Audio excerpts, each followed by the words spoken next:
നമുക്ക് എന്ത് ചെയ്യാം, നമ്മൾ രണ്ടാമത്തെ ടാസ്ക് നോക്കാം. ഇതിലെ ക്വസ്റ്റ്യൻ എന്താണെന്ന് വെച്ചാൽ some isosceles triangles are given below, find all angles. എന്ത് ചെയ്യണം, കുറച്ചൊരു 4 ഐസോസിലസ് ട്രയാങ്കിൾസ് കൊടുത്തിട്ടുണ്ട്. എന്താണ് ഐസോസിലസ് ട്രയാങ്കിൾസിന്റെ പ്രത്യേകത? രണ്ട് സൈഡുകളും അതിന് ഓപ്പോസിറ്റ് ആയിട്ടുള്ള രണ്ട് ആംഗിളുകളും ഈക്വൽ ആയിരിക്കും അല്ലെ. അങ്ങനെയുള്ള ഐസോസിലസ് ട്രയാങ്കിൾ ആണ് ഇവിടെ തന്നിട്ടുള്ളത് എന്ന് പറഞ്ഞിട്ടുണ്ട്. അതിന്റെ എല്ലാ ട്രയാങ്കിൾസിന്റെയും ഓരോ ആംഗിൾസ് വീതം തന്നിട്ടുണ്ട്. ബാക്കിയുള്ള ആംഗിൾസ് നമ്മൾ കണ്ടെത്തണം. ഓക്കെ, അപ്പോ ഫസ്റ്റത്തത് ഏതാണ്?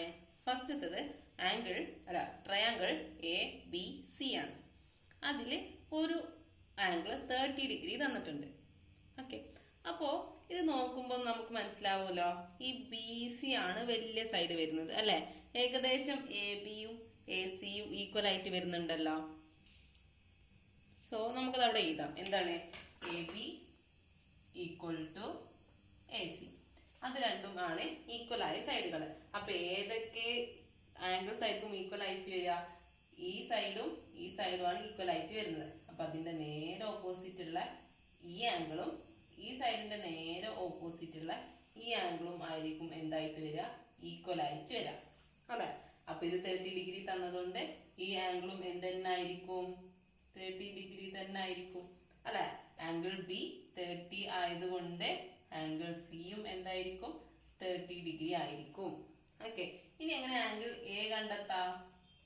നമുക്കറിയാം ട്രയാങ്കിൾസിലെ ആംഗിൾസിന്റെ സമം 180 ഡിഗ്രി ആണ്. So we can find the third angle 180 minus 30 plus 30. അതായത് ഈ രണ്ട് ആംഗിൾസും കൂട്ടിയാൽ 60 ആണ് വരിക. 180ന്ന് 60 മൈനസ് ചെയ്താൽ എന്ത് കിട്ടും? 120 ഡിഗ്രി. ഈ ആംഗിൾ എത്രയാണ് വരിക? 120 ഡിഗ്രി ആണ് വരിക. അതാണ് ഫസ്റ്റത്തെ ക്വസ്റ്റ്യൻ. ദെൻ നമുക്ക് എന്ത് ചെയ്യാം, നമ്മളെ സെക്കൻഡ് ട്രയാങ്കിൾ നോക്കാം. Triangle X Y Z.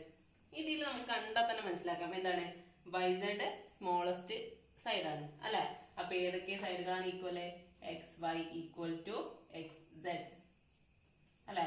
X വൈയും എക്സ് സെഡും ആണ് ഈക്വൽ ആയിട്ട് വരുന്നത് അല്ലെ. അപ്പൊ അതിന്റെ നേരെ ഓപ്പോസിറ്റ് ആയിട്ട് വരുന്ന ആംഗിൾ വൈയും ആംഗിൾ സെഡും ആയിരിക്കില്ല ഈക്വൽ ആയിട്ട് വരിക അല്ലെ. ആ രണ്ട് ആംഗിൾസ് ഈക്വൽ ആണ്.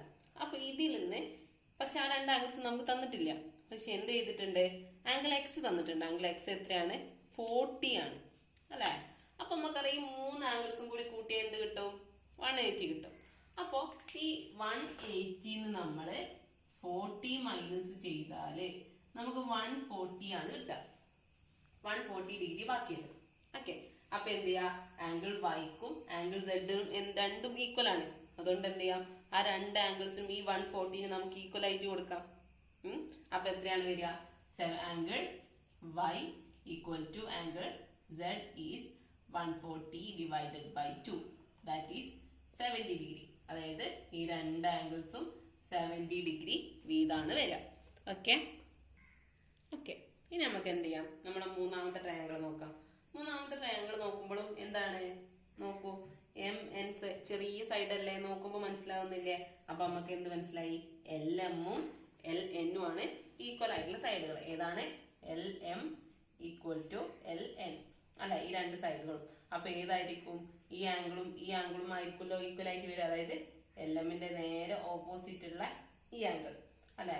അതേപോലെ തന്നെ എൽ എന്നിന്റെ നേരെ ഓപ്പോസിറ്റ് ഉള്ള ഈ ആംഗിളും, ആ രണ്ട് ആംഗിൾസ് ആയിരിക്കും ഈക്വൽ ആയിട്ട് വരിക. സോ ഇവിടെ നമുക്ക് എന്ത് തന്നിട്ടുണ്ട്? മൂന്നാമത്തെ ആംഗിൾ തന്നിട്ടുണ്ട് അല്ലെ. അപ്പൊ നമുക്ക് എന്ത് ചെയ്ത് നോക്കാം? 180 മൈനസ് 20 ചെയ്ത് നോക്കാം. ബാക്കി എന്ത് കിട്ടും? 160 ഡിഗ്രി കിട്ടും അല്ലെ. അപ്പൊ ഈ രണ്ട് ആംഗിളും ഈക്വൽ ആയതുകൊണ്ട് എന്ത് ചെയ്യാം, നമുക്ക് ഈ 160 രണ്ടാക്കും ഈക്വൽ ആയിട്ട് കൊടുക്കാം. Angle M equal to angle N, that is 160 divided by 2, that is 80 degree. അതായത് ഈ രണ്ട് ആംഗിൾസും എത്ര ഡിഗ്രി വീതാണ് വരിക? 80 ഡിഗ്രി വീതാണ് നമുക്ക് കിട്ടുക. അതാണ് മൂന്നാമത്തെ ട്രയാങ്കിൾസിന്റെ പ്രത്യേകത. ഓക്കെ, ഇനി നമുക്ക് നാലാമത്തെ ട്രയാങ്കിൾ നോക്കാം. Triangle P Q R. എന്താണ് ട്രയാങ്കിൾ പി ക്യു ആറിന്റെ പ്രത്യേകത? നമുക്ക് പറയാൻ പറ്റൂല അല്ലെ. എന്താണ്? ഈ ഏത് സൈഡാണ് ഈക്വൽ ആയി? ഏകദേശം ഒരേപോലെ തോന്നുന്നുണ്ട്. നമുക്ക് പെട്ടെന്ന് ഇതിൽ നിന്നൊന്നും കണ്ട പോലെ മനസ്സിലാവുന്നില്ല. അപ്പൊ നമുക്ക് എന്ത് ചെയ്യാം? ആംഗിളിന്റെ പ്രത്യേകത എന്താ നോക്കാം. ആംഗിളിന്റെ പ്രത്യേകത കോൺ ക്യൂ, ആംഗിൾ ക്യൂ എന്ത് തന്നിട്ടുണ്ട്? 100 ഡിഗ്രി തന്നിട്ടുണ്ട്. ഓക്കെ, അപ്പൊ ഇത് ഏതെങ്കിലും എന്തായാലും ഇതില് വേറൊരു അതേപോലത്തെ ഒരു ആംഗിളും കൂടി വരും. ഐസോസിലസ് ട്രയാങ്കിൾ ആയതുകൊണ്ട് അല്ലെ. വേറൊരു 100 ഡിഗ്രി വരുമോ? 100 + 100 എന്താവും? 200 ആവൂലേ? ആകെ എന്തേ ഉള്ളൂ? 180 ഡിഗ്രി അല്ലേ ആംഗിൾസിന്റെ സമ്മ് വരാൻ പാടുള്ളൂ അല്ലെ? 180 ഡിഗ്രി വരാൻ പാടുള്ളൂ. അപ്പൊ എന്താവൂല? എന്തായാലും ഒരു ആംഗിൾ എന്തായിട്ട് വരൂല? 180 ഡിഗ്രി അല്ല 100 ഡിഗ്രി വരൂല അല്ല. വേറൊരു ഇതും കൂടി 100 ഡിഗ്രി വരാൻ പറ്റുമോ? ഇല്ല. കാരണം എന്താണ്? ഈ 3 ആംഗിൾസും കൂടി കൂട്ടിയാലേ എന്ത് വരാൻ പാടുള്ളൂ? നമുക്ക് 180 വരാൻ പാടുള്ളൂ. ഇതിപ്പോ ഈ 2 ആംഗിളും കൂട്ടിയാൽ തന്നെ എന്താവുന്നുണ്ട്? 200 ആവുന്നുണ്ട്. സോ നമുക്ക് പറയാം എന്താണ്? എന്തായാലും ഒരു 100 വരില്ല. അപ്പൊ ഈ 180ന്ന് 100 മൈനസ് ചെയ്താൽ ബാക്കി എന്താണ് നമുക്ക് ഉണ്ടാവുക? 80 ആണ് ഉണ്ടാവുക അല്ലെ? ഈ 80ന് എന്ത് ചെയ്താൽ മതി? നമുക്ക് മനസ്സിലായി എന്താണ്? ഈ 2 ആംഗിൾസും ആണ് ഈക്വൽ ആയിട്ട് വരിക. കാരണം വേറൊരു 100 വരാത്തതുകൊണ്ട് അതിനോട് ഈക്വൽ ആയിട്ട് വേറൊരു ആംഗിൾ ആംഗിൾ വരില്ല. അതുകൊണ്ട് നമുക്ക് എന്ത് ചെയ്യാം? ഈ 80നെ നമുക്ക് എന്ത് ചെയ്ത് കൊടുക്കാം? ബാക്കി 2 ആൾക്കാർക്കും ഈക്വൽ ആയിട്ട് കൊടുക്കാം. അപ്പൊ എന്ത് വരും? 40 ഡിഗ്രി വീതം വരും ഈ 2 ആംഗിൾസ്. ഓക്കെ, അപ്പൊ ഏതൊക്കെ സൈഡുകൾ ഈക്വൽ ആയിട്ട് വരിക? ഈ സൈഡും ഈ സൈഡും. ഇതിന്റെ നേരെ ഓപ്പോസിറ്റും ഇതിന്റെ നേരെ ഓപ്പോസിറ്റ്. ഈ 2 സൈഡുകളാണ് ഈക്വൽ ആയിട്ട് വരിക. അതായത് QR-ഉം QP-യും ഈക്വൽ ആയിട്ട് വരിക. ഓക്കെ, ഇനി ഇതേപോലത്തെ ഒരു ഹോംവർക്ക് മിസ് തരട്ടെ. ഓക്കെ, അപ്പൊ ഇതാണ് നിങ്ങൾക്കുള്ള ഹോംവർക്ക്. സെയിം ക്വസ്റ്റ്യൻ ആണ്. Some isosceles triangles are given, find all angles. അതായത് 4 ഐസോസിലസ് ട്രയാങ്കിൾ ഇവിടെ തന്നിട്ടുണ്ട്. അതിന്റെ എന്ത് ചെയ്യുക? ബാക്കിയുള്ള ആംഗിൾസ് കണ്ടെത്തിണ്ട്. ഓരോന്നിനും ഓരോ ആംഗിൾസ് തന്നിട്ടുണ്ട്. ബാക്കിയുള്ള ആംഗിൾസും കണ്ടെത്താം. ഓക്കെ, അപ്പൊ ടാസ്ക് രണ്ടാമത്തെ ചെയ്തിട്ട് വിടുമല്ലോ.